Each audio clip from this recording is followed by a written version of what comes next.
Hi అండి, అందరు ఎలా ఉన్నారు? బాగున్నారా? ఇది రాఖీ పండుగ వ్లాగ్ అండి. 3-4 డేస్ ముందే రాఖీ పండుగకి మా పిన్ని వాళ్ళ ఇంటికి అయితే వెళ్తున్నాము. మా తమ్ముళ్ళకి రాఖీలు కట్టడానికి. అలాగే కరీంనగర్ కాబట్టి చాలా మంది అయితే ఉన్నారు బస్సులో. 3-4 డేస్ ముందే ఎందుకు వెళ్తున్నామంటే ఈ బస్ జర్నీ కాబట్టి చాలా మంది ఎక్కువ అవుతారు.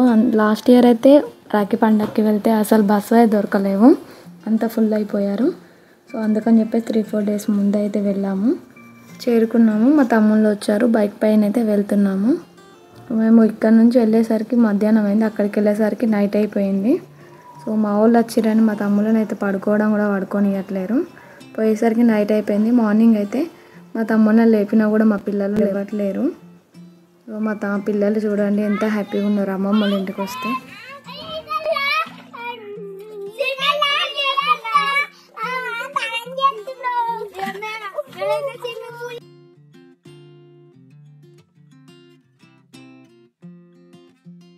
మా ఇద్దరు తమ్ముళ్ళు హైదరాబాద్ వెళ్ళారు గేమ్స్ ఆడడానికి. మేము వెళ్ళిన నెక్స్ట్ డే అయితే వాళ్ళు మార్నింగ్ వచ్చారు. సో మేమైతే వెళ్ళి 1 డే అవుతుంది కాబట్టి మా పిల్లలు అయితే మా అమ్మాయిల కోసం చాలా వెయిట్ చేసారు. వచ్చినాకనైతే ఇక వాళ్ళని ఇడవలేరు అనుకోండి, అందరం కలిసి ఒక దగ్గర కూర్చొని టాపిక్స్ అన్నీ మాట్లాడుతూ ఉన్నాము. ఇక తెలిసిందే కదా మీకు, అక్కలున్న తమ్ముళ్ళు కలిసిరంటే ముచ్చట్లు ఎట్లుంటాయో, కామెడీలు అన్ని రకాలుగా డిస్కషన్స్ అయితే వెళ్తాయి. సో ఇక్కడ మా పిల్లలతో పాటు మేము వచ్చినామని చెప్పేసి మా పిన్ని వాళ్ళ ఇంటి వెనకాలనే కొబ్బరి చెట్టు ఉంటుంది. మేము వచ్చినామని కొబ్బరికాయలు అన్నీ దింపేసారు, కొబ్బరి బొండాలు కొట్టారు మా కోసం మా తమ్ముళ్ళు. మస్తు హ్యాపీగా ఫీల్ అయినాము వెళ్ళినందుకు. ఇక తమ్ముళ్ళతో ఉన్నామంటే అసలు టైమే ఏర్పడదు. 2 డేస్ అట్లా గడిచిపోయినాయి అనుకోండి. మా వాళ్ళు అయితే మంచిగా బుద్ధిగా కూర్చొని కొబ్బరి బొండాలు మా మామయ్య కొడుతున్నాడు మేము తాగుదామని చెప్పేసి సైలెంట్గా కూర్చొని కొబ్బరి బొండాలు అయితే కొట్టుకుంటా కొబ్బరికాయ తినుకుంటా అలా అయితే అయిపోయింది. నైట్ టైంకి వచ్చేసరికి నైట్ అయింది. రాఖీ కడదామని రాఖీ స్టార్ట్ చేసినాము. రాఖీలు కట్టంగా కామెడీస్ అయితే మస్తు జరిగినాయి. మా వాళ్ళకి కడుతున్నామని మా చిన్నోడు కూడా నాకు కూడా కట్టురు, మా అమ్మాయిలకి కడుతురు అన్నాడు. ఇక వానికి కూడా కట్టేసినాము. ఇక తర్వాత మా ముగ్గురు తమ్ముళ్ళకి అలాగే మా బాబాయ్కి కూడా కట్టినాము.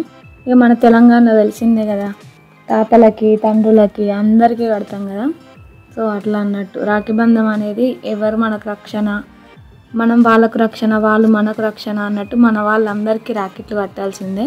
అలాగే స్వీట్స్ కూడా తినిపించుకున్నాము. మస్తు హ్యాపీగానైతే ఎంజాయ్ చేసినాము. ఇంతకీ మీ రాఖీ పండుగ ఎలా అయిందో కామెంట్ చేయండి. సో ఇక గ్రూప్ ఫోటో దిగుతున్నాం, దిగంగా కూడా మస్తు కామెడీలు అయినాయి. ఇక మార్నింగ్ మళ్ళీ ఇక స్టార్ట్ అయినాము ఇంటికి వెళ్ళడానికి. మా వాడు చూడండి, నేను ఎత్తుకున్నాడు నాకన్నా పెద్ద అయిపోయాను, ఫోన్ పెడితే వాని ఫేసే కనిపించట్లేదు, అంత పెద్ద అయిపోయాను. సో మళ్ళీ ఇక రిటర్న్ స్టార్ట్ అయిపోయినాము. బస్సులు దొరకాయా మరి ఈరోజు అనుకున్నాం. ఈ కోటనైతే ఎంత పురాతనమైనదో. ఈ రామడు అనేది గ్రామము చాలా పురాతనమైనది కోట, మస్తు ఉంటుంది. ఇక్కడ శిల్పాలు కూడా చెక్కుతారు. మన గుడిలో ఉన్న విగ్రహాలు అలాంటివి అయితే ఇక్కడ నుంచి అయితే ఎక్కువ తీసుకెళ్తారు. సో మన సైడ్ ఉన్న వాళ్ళకైతే తెలుసుంటుంది రామడుగు విగ్రహాలు అయితే ఎక్కువ అక్కడ నుంచే తీసుకొస్తారు. దారిలో రాగా ఇక్కడ విగ్రహాలు అయితే కనిపించాయి. ఇక్కడ నుంచి మేమైతే స్టార్ట్ అయినాం కానీ బస్సు దొరుకుతుందా అనేది ఒక క్వశ్చన్ మార్క్ ఉంది. ఎందుకంటే లాస్ట్ ఇయర్ మేము ఇట్లనే వెళ్ళిన తర్వాత మళ్ళీ బస్సు ఫుల్ అయిపోయి బస్సులు ఎక్కించుకోలేక బస్సులు ఖాళీ లేక మళ్ళీ రిటర్న్ అవ్వాల్సి వచ్చింది. సో ఈసారైనా సక్సెస్ఫుల్గా ఇంటికి చేరాలనుకుంటున్నాం.